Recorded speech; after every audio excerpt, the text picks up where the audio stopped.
Mari buka firman Tuhan. Saya rasa Tuhan mau mengajar sesuatu malam ini buat setiap kita. Dengarkan, saya mau tegaskan lagi.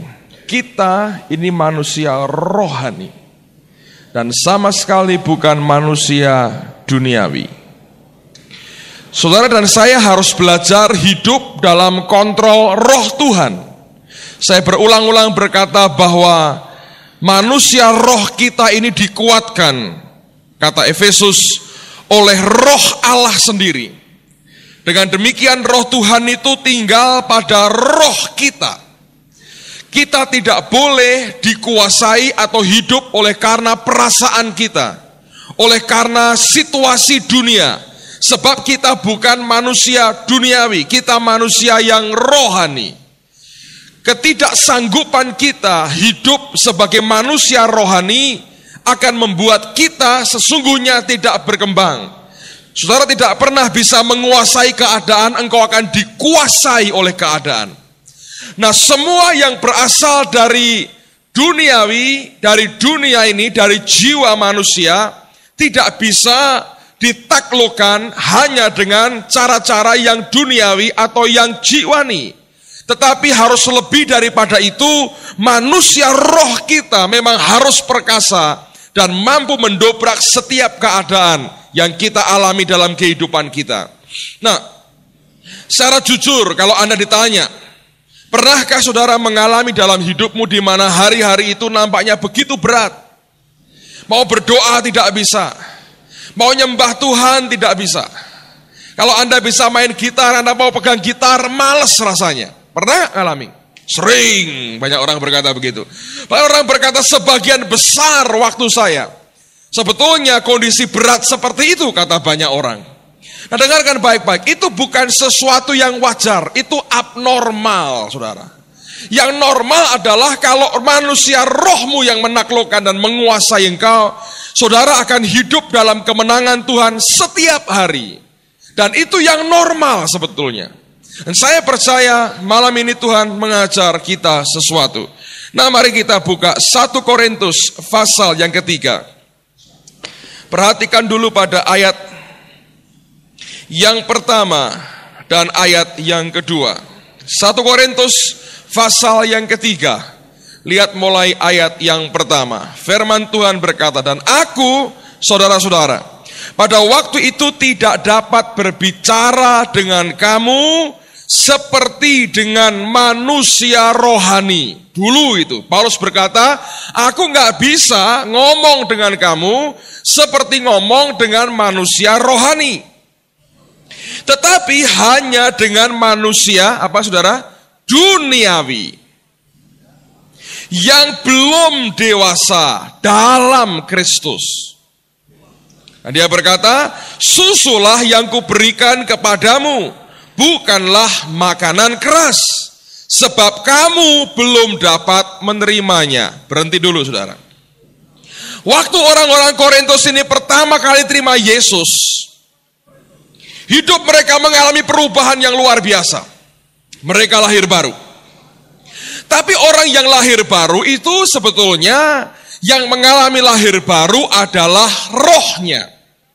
Dia seperti bayi yang lahir kembali. Rohnya. Nah, karena rohnya masih lemah, maka roh manusia yang lahir baru ini belum bisa menaklukkan akan keinginan dagingnya, keinginan manusianya. Sehingga Paulus berkata, kamu ini belum dewasa di dalam Kristus. Dan karena kamu belum dewasa, aku tidak bisa memberikan kepadamu makanan keras, susu yang aku berikan kepadamu. Dan dia berkata, itu sama dengan hidupmu itu, sekalipun engkau sudah lahir baru, tetap seperti orang duniawi. Sebab kenyataannya yang menguasai kita adalah semua keinginan dan dorongan duniawi kita. Kenapa? Karena manusia roh kita belum dewasa, belum kuat. Dia tidak bisa mengambil alih kepemimpinan dalam kehidupan kita. Ingat Alkitab berkata, kita adalah roh, jiwa, dan tubuh. Kita yang sebenarnya adalah makhluk roh yang memiliki intelek atau jiwa dan tinggal pada tubuh. Ini hal yang tidak boleh kita lupakan. Nah, kalau kita hidup sebagai orang yang baru bertobat, baru terima Yesus, kita mengalami lahir baru. Waktu kita lahir baru, sebetulnya manusia roh kita belum bisa menaklukkan akan seluruh keberadaan kehidupan kita. Sehingga yang dominan adalah manusia lama kita.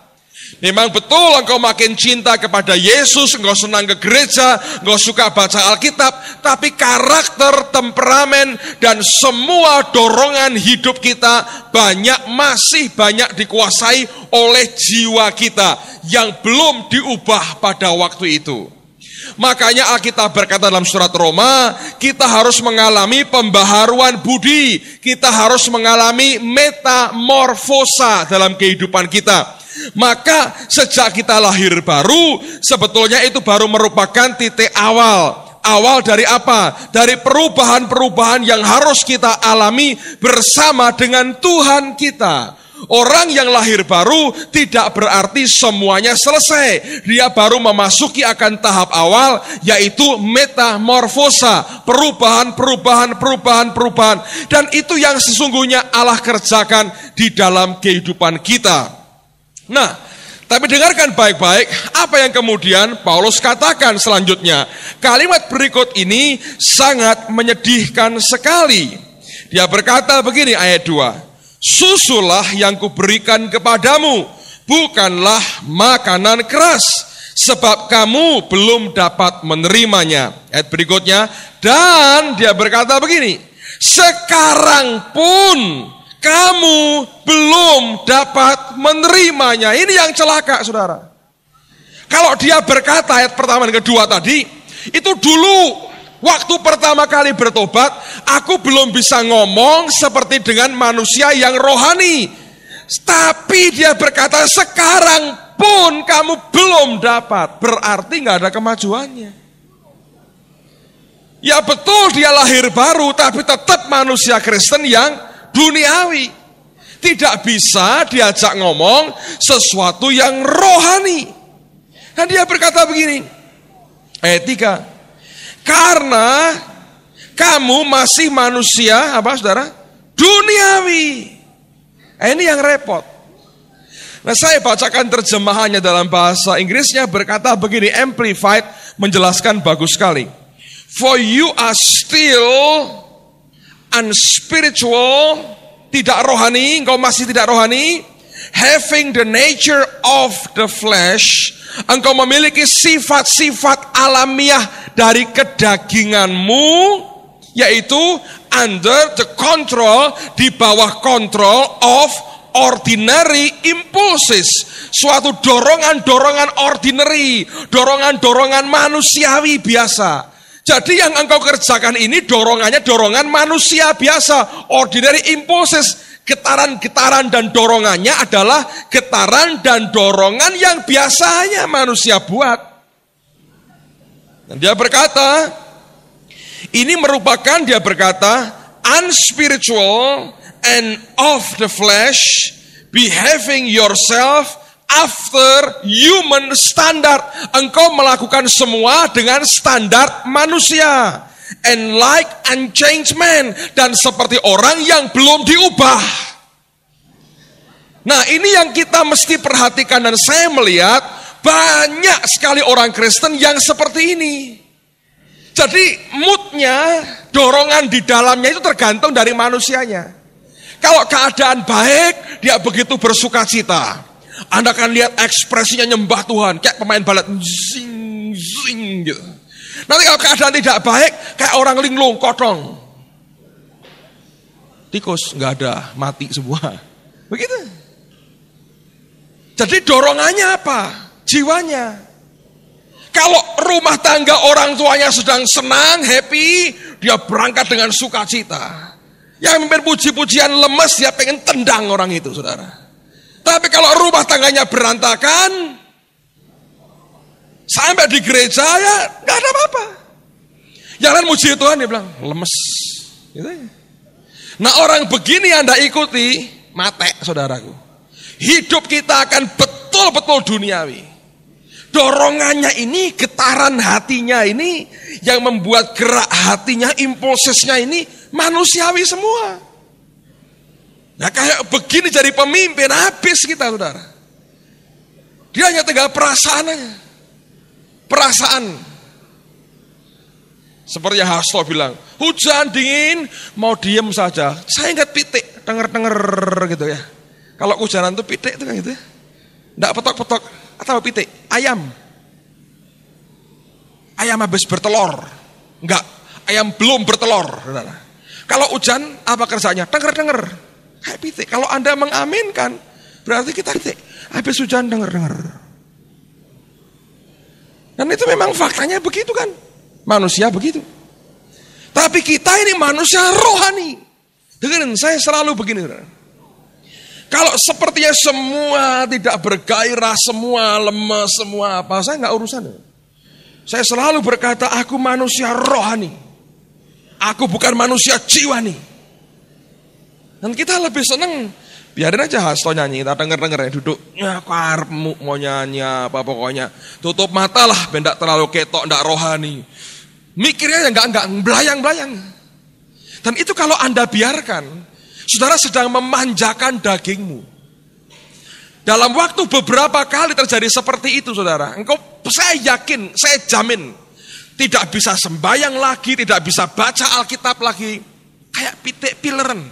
Denger-denger kerjaannya. Apa kerjaanmu hari ini? Berdiam diri. Maksudnya apa? Ya denger-denger tadi itu saudara. Berdiam diri itu artinya engkau ketemu dengan Tuhan. Engkau duduk diam di bawah kakinya. Nah orang Kristen yang tidak rohani, denger-denger saudara. Bukan berdiam diri.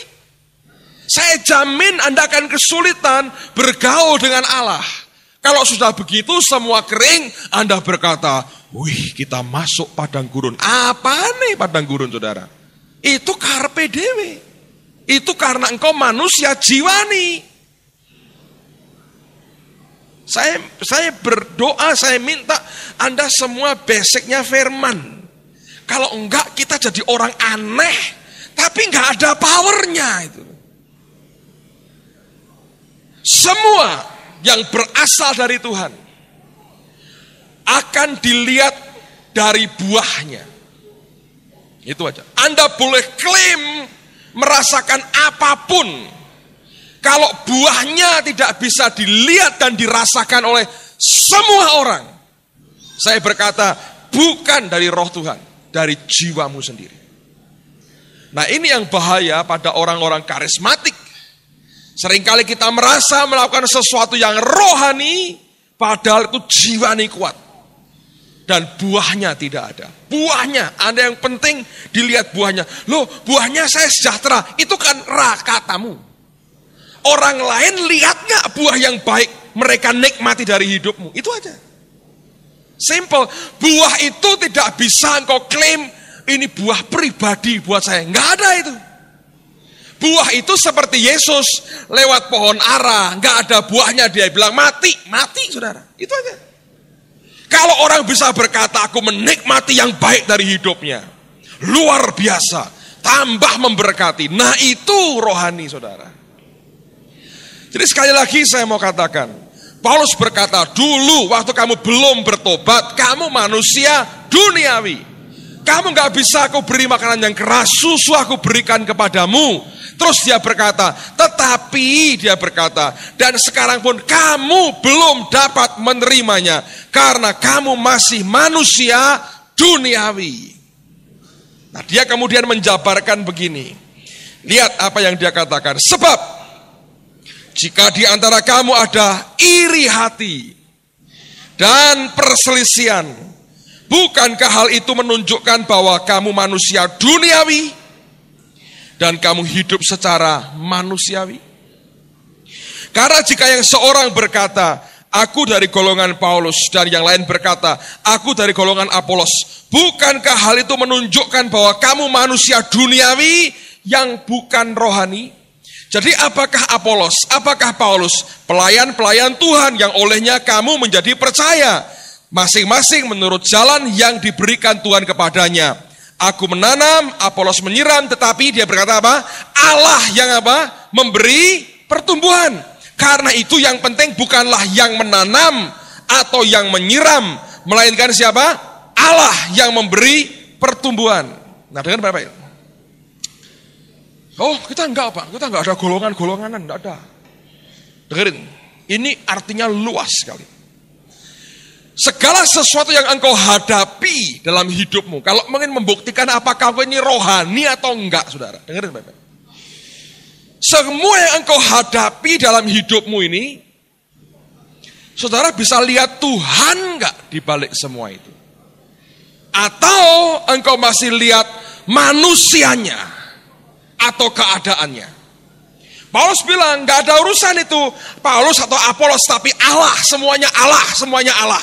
Dia gak lagi lihat manusianya, dia lihat Tuhannya yang memberi pertumbuhan. Nah, sama dengan hidupmu. Pada waktu engkau mengalami fitnah dari orang misalnya, yang membakar keluar dari hatimu itu apa? Kebencian kepada orang itu, atau mata rohanimu bisa melihat apa yang Allah sedang kerjakan di balik semuanya itu? Mana? Kalau saudara dihina orang misalnya, ketika hinaan itu engkau dengar, apa yang sebetulnya muncul sebagai reaksimu? Kebencian kepada orang yang menghina, atau kau melihat tangan Allah di balik semuanya? Yang instan keluar apa? Itu menentukan siapa kita sebenarnya. Pada waktu engkau dicurigai oleh orang lain, engkau tidak dipercayai, waktu engkau dengar berita itu, apa yang jadi reaksi pertama kita? Tangan Tuhan langsung terlihat, atau kita melihat akan wajah orang yang mencurigai kita, dan kita melihat akan manusianya? Apakah kita masih bisa melihat Allah di balik semuanya itu? Pada waktu MK, saudara tinggal 3 orang, engkau sudah berjuang begitu rupa, apa yang jadi reaksimu? Engkau lihat Allah berbuat sesuatu, punya rencana sesuatu, atau engkau lihat kenyataan yang pahit itu, lalu hancur semangatmu?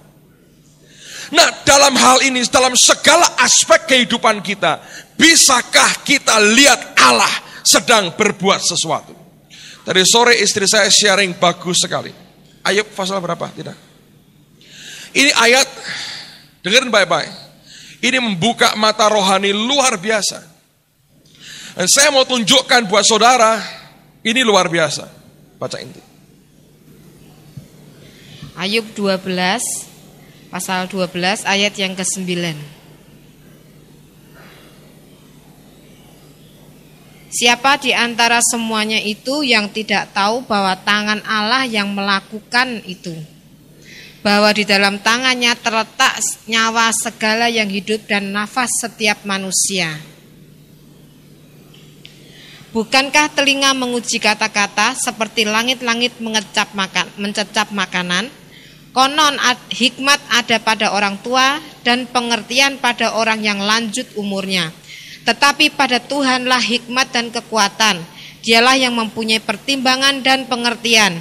Bila ia membongkar, tidak ada yang dapat membangun kembali. Bila ia menangkap seseorang, tidak ada yang dapat melepaskannya. Bila ia membendung air, keringlah semuanya.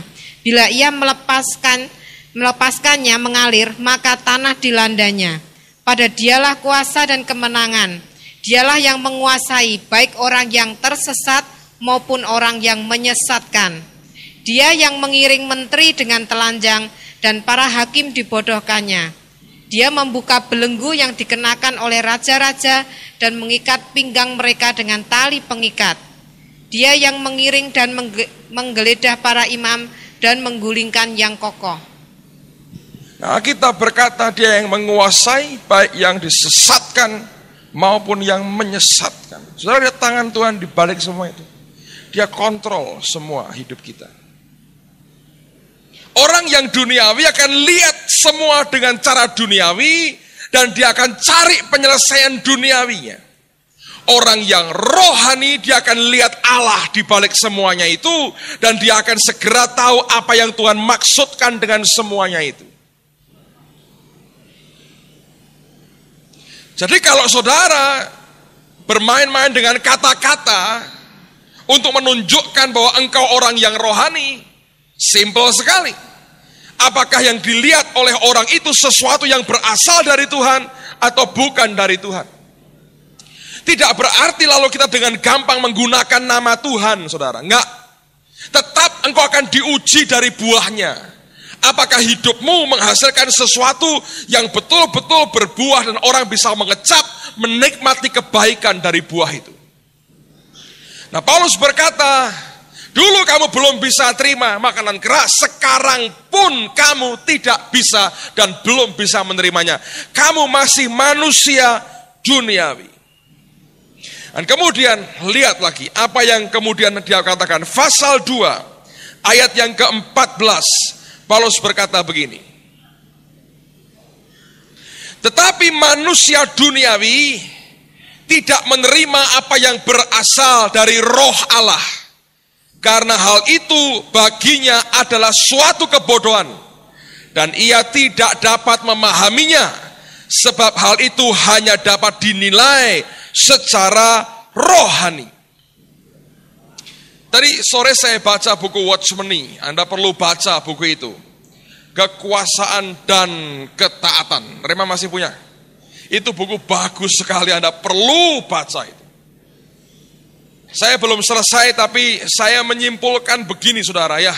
Orang Kristen harus belajar tunduk kepada yang di atas. Orang tua harus belajar hormat dan tunduk kepada anak kepada orang tua. Dan sebagainya. Itu merupakan bagian yang tidak mungkin kita harus dan tidak bisa kita ingkari. Nah, sekarang lihat. Daud dikejar-kejar oleh Saul.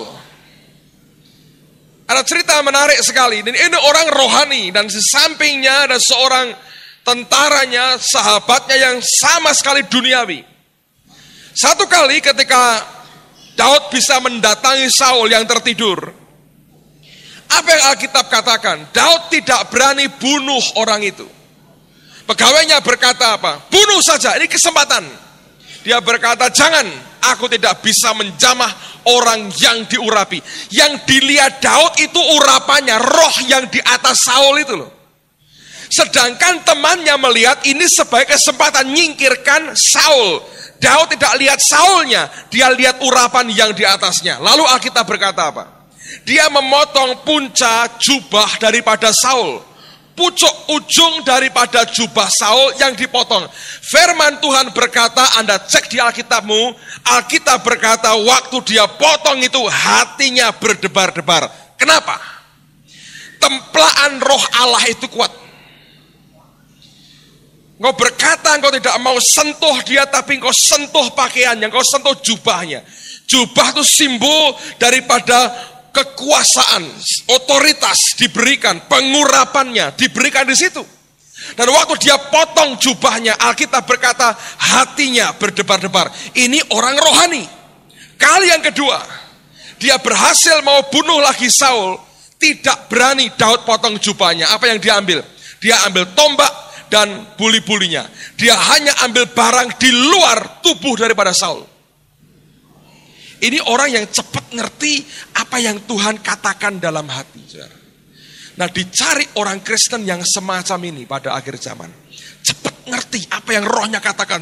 Sekali Tuhan bilang membuat dia tidak sejahtera, tidak bakal dia ulang lagi. Cepat dia bisa menangkap. Ini orang yang rohnya pinternya luar biasa. Ada orang yang rohnya bodoh, saudara. Diomongi nggak ngerti.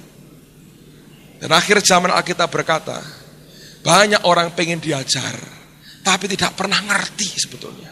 Pengen dengar khotbah, nggak pernah ngerti. Rohnya susah untuk diajar. Tapi saya berdoa Allah berikan kepada kita roh yang cerdas, saudara. Cepat nangkep apa yang Tuhan katakan dan berani berbuat. Kerjain. Kalau Anda lakukan dengan cepat, luar biasa. Saya ini orang yang gak sabaran.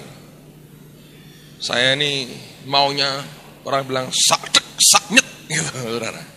Dengan Tuhan ya saya gitu. Tuhan aku mau. Kadang-kadang Tuhan suruh saya berhenti sebentar. Tuhan berkata pada saya, kamu ini kayak kuda. Ya Tuhan, lebih baik kuda daripada keledai. Geblek Saya bilang gitu. Lebih baik cepet-cepetan kau kekang saya sedikit.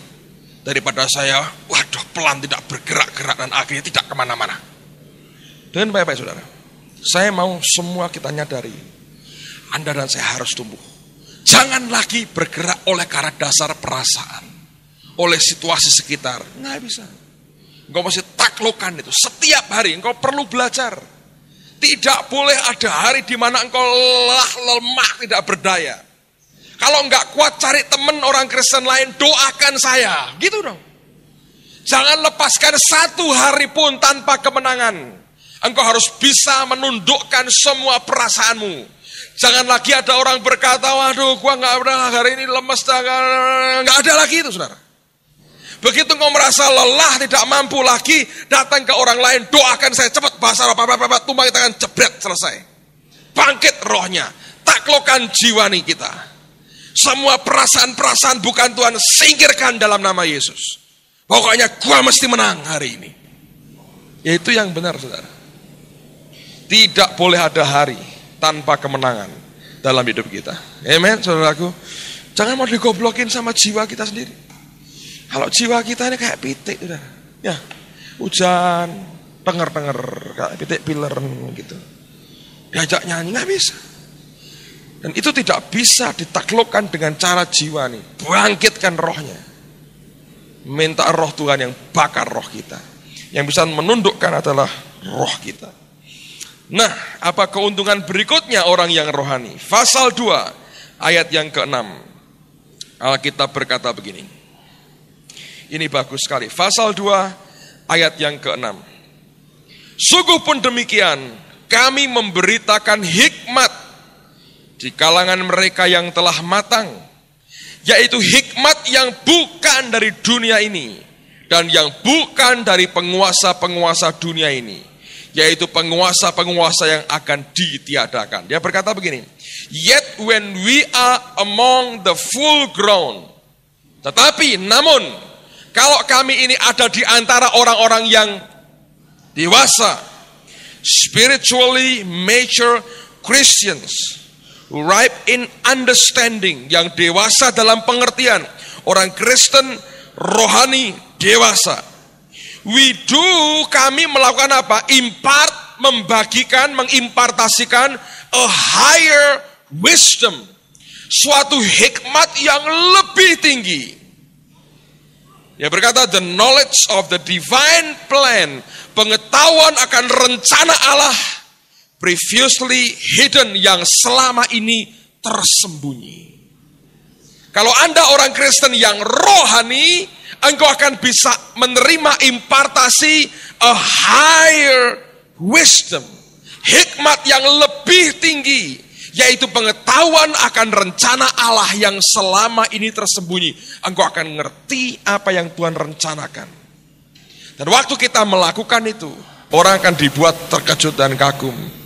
Karena tiba-tiba seperti orang yang berkuasa, kita berbicara, kita menentukan dan kita bergerak. Tidak seperti orang duniawi yang ragu-ragu dan selalu dilanda kekhawatiran. Tapi hidup kita setiap saat engkau terima a higher wisdom, impartasi suatu hikmat yang lebih tinggi lagi dia berikan. Tentang apa? Pengetahuan akan rencana Allah yang selama ini tersembunyi. Hebat gak yang Tuhan sediakan? Apapun yang terjadi, saudara akan tahu dengan persis kemana sebetulnya Allah sedang membawa akan kehidupan kita. Amen saudaraku. Dan lihat cara lihat kita, bukan cara lihat orang dunia, tapi cara lihat seperti Allah melihat. Saya melihat Tuhan itu luar biasa. Minggu yang lalu Roh Tuhan bicara kepada saya, kalau kamu tidak mulai bertindak soal misi, selamanya kamu tidak akan pernah masuk ke situ. Pak Daniel Alexander berkata, Tuhan kelak akan minta 90% dari budget kita untuk misi. Saya berkata, Tuhan, saya kalau itu berasal daripadamu, itu kehormatan. Karena orang bertanya, apa cukup? Saya bilang, jangan bodoh saudara. 10% itu bukan kecil. Tergantung 10% dari berapa, ya kan?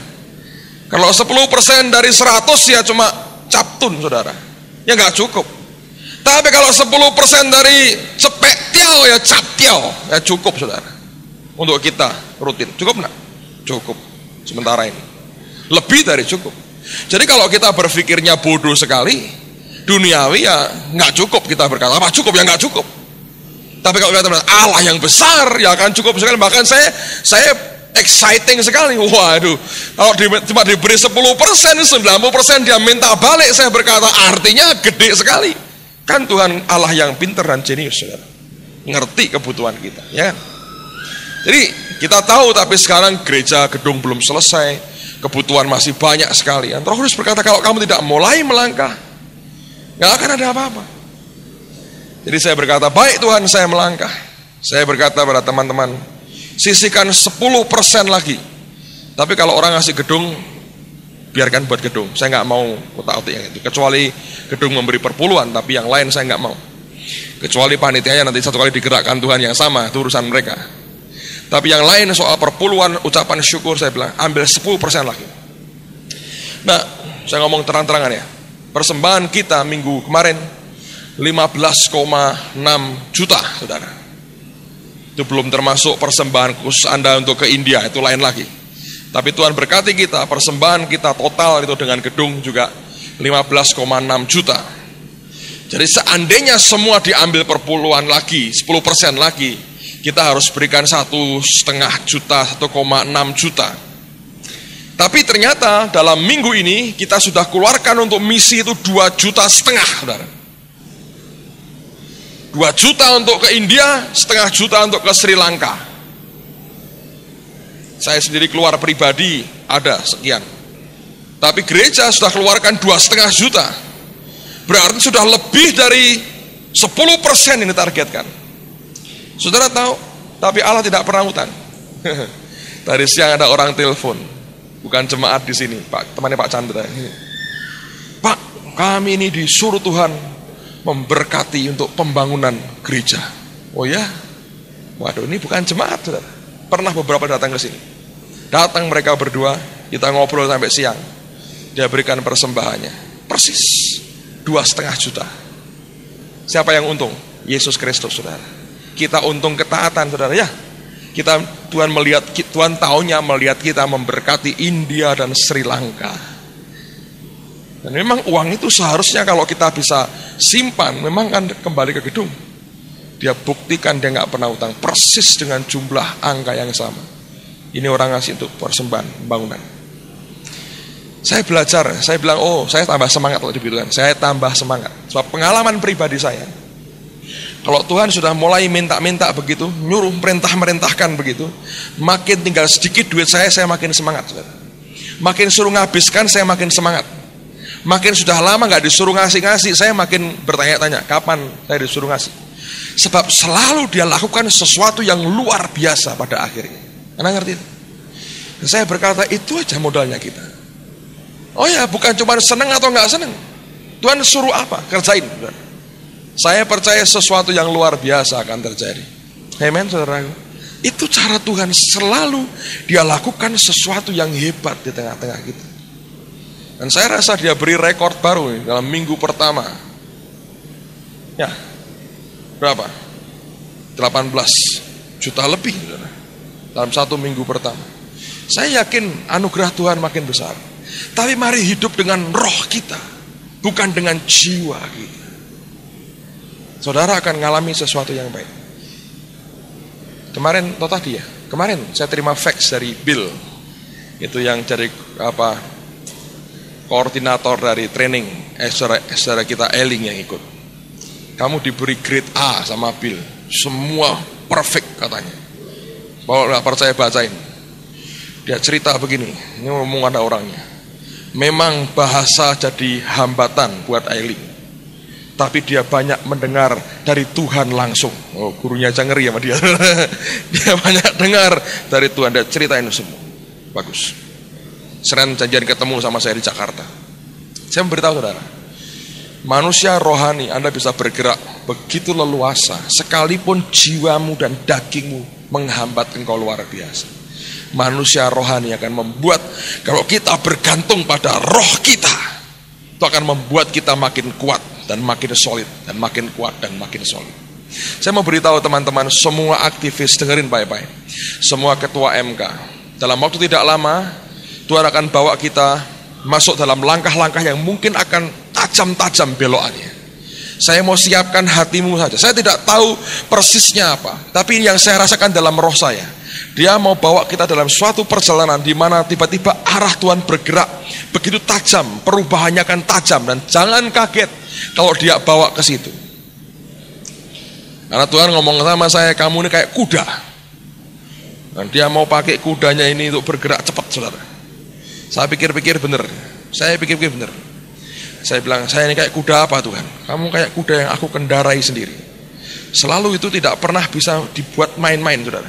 Saya kalau ngisi acara retret selalu membuat pusing panitia. Semua acara permainan mesti buyar. Terakhir di Vancouver, mereka buat acara, habis schedule saya khotbah pertama, terus permainan, itu bubar, tidak ada permainan. Hadirat Allah begitu kuat, Tuhan begitu nyata. Pendetanya Pak Sony berkata, masa kita bisa main-main ya setelah ini ya? Masih kayak gini, ayo sembayang lagi. 2 jam itu habis tuh sembayang, saudara. Saya bilang luar biasa Tuhan. Nah, dengar baik-baik. Saya ngerti sesuatu gini.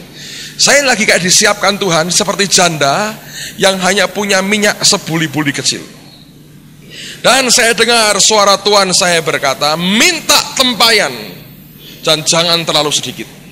Lalu tutup pintunya, tuangkan tempayan itu. Sampai sebatas mana kita bisa sediakan tempayan, itu akan diisi luber sampai penuh. Saya nggak tahu, saudara. Yang penting pokoknya saya sudah mulai ngelihat Dia berkata, sekarang mulai isi tempayan. Di belakang udah dijebol, ya.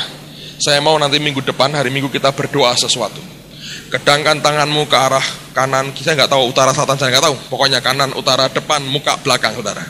Anda kedangkan, Anda klaim minta jiwa-jiwa, dan minta kita berkembang ke kanan, ke kiri, ke muka, ke belakang. Saya nggak tahu caranya gimana. Kita perlu minta tempat lebih besar dari ini. Pak itu ya orang edan Pak, rodok saudara ya. I know, saya tahu. Tapi saya minta itu sudah dijebol. Habis ini balkonnya selesai, itu sekian ratus orang lagi bisa tertampung di belakang. Saudara, kalau itu bukan Tuhan nggak bisa lagi. Tapi saya bilang, engkau yang mau itu dijebol Tuhan. Aku tidak mau bangun cepat-cepat karena aku tahu ini belum penuh juga. Tapi Dia bilang jebol. Saya bilang saya jebol. Sekarang mau nggak mau kita harus kerjakan itu. Saya tahu semua dalam planning Tuhan. Saya nggak urusan corongnya gimana, saya nggak tahu. Saya mau buat itu. Dulu saya minta anak-anak teman-teman sekolah minggu doa anak kursi ini tiap satu minggu ya didoakan. Saya bilang, saya berkali-kali saya katakan kepada teman yang ngatur kursi, diatur menurut semau saya, sekian ratus. Pak, masih banyak tempat kosong, nggak usah urusan, pokoknya penuhi kebai. Saya berani berkata, kalau kita setia terus dengan Tuhan, engkau akan lihat sesuatu yang luar biasa. Udah. Yang kedua, saya itu diajak Bob Weiner ke India Januari. Saya masih sembayang, lagi tunggu berita lagi dari dia. Kalau Tuhan izinkan akan luar biasa ini. Dia mau training 20.000 mahasiswa di India, Hyderabad. 20.000 5 hari. Saya nggak tahu, saya pengen tahu trainingnya apa ini.